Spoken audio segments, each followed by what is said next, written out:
खरं तर मला या गोष्टीचा अतिशय आनंद आहे की हे आगळं वेगळं साहित्य संमेलन आज या ठिकाणी आयोजित करण्यात आलेलं आहे। खरं तर मराठी भाषेला साहित्य संमेलनाची एक मोठी परंपरा आहे।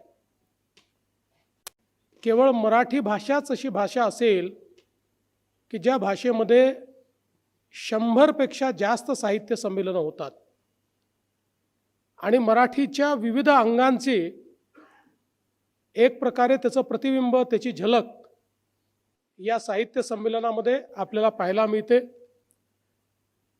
झाडीपट्टी साहित्य संमेलनापासनं तर विद्रोही संमेलनापर्यंत असा हा एक खूप मोठा साहित्य संमेलनाचा प्रवास आपल्या मराठी भाषेमध्ये पाहायला मिळतो।